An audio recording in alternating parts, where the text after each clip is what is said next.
It is a great pleasure to be with you today at this important forum dedicated to our Union's outermost regions. And you represent regions of the European Union across the globe, vital for the cooperation with the surrounding countries. The outermost regions are frontiers of opportunity. You connect our Union to the Atlantic, to the Caribbean, the Indian Ocean, and beyond.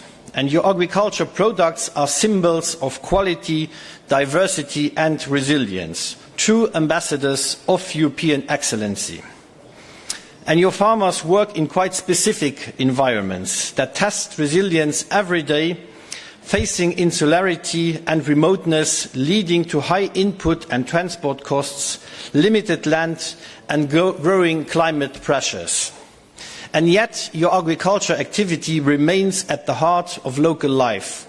It sustains families, supports communities, and preserves traditions that enrich our shared European identity. And this is why the European Union recognises your specific situation set out in Article 349 of the Treaty and concretely under the Common Agricultural Policy, in which specific measures have proven being effective not only for your agriculture activity but also the social and economic vitality of your regions. And let me share some examples of that.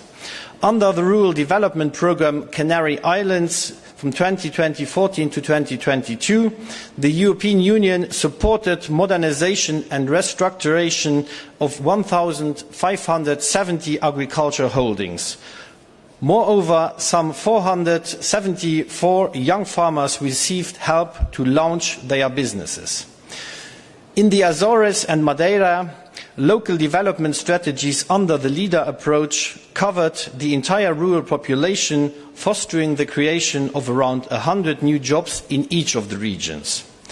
And following the unprecedented impact of Cyclone Chido, I successfully initiated the adaptation of the EU legal framework to help 1,400 farmers severely impacted by the cyclone.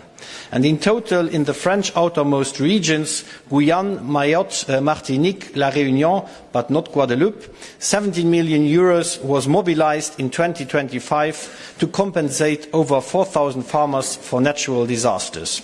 And let me take this opportunity to highlight that in the recent discussion on the Commission simplification proposal, we agreed also on the provision in favour of outermost regions. Together with the European Parliament representatives, we agreed to introduce the possibility of additional transfers from the parts of the CAP envelope to POSEI in 2027 to address the specific situation of the outermost regions.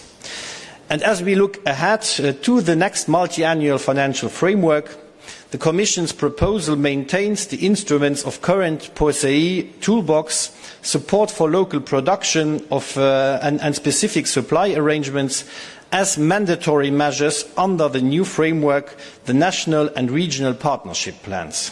And this new framework is placing new emphasis on food autonomy, sustainability and competitiveness, whilst allowing for greater simplification and synergies across policy fields.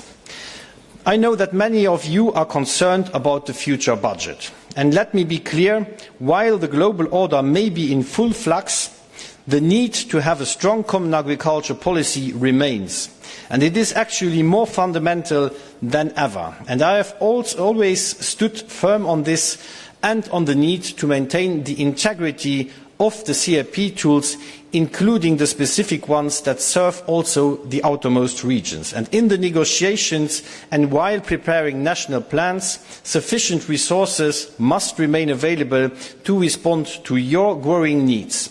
And under the new national but also regional partnership, our excellent collaboration, illustrated by the achievements I mentioned earlier, will continue. And the Commission stands with you to listen, to support and to invest in your future. And together we will continue to build a sustainable and competitive agriculture that keeps your regions strong, your communities vibrant and your contribution to Europe visible and valued.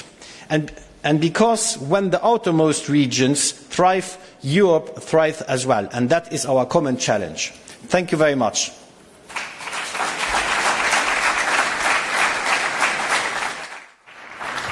Thank you, Commissioner Hansen.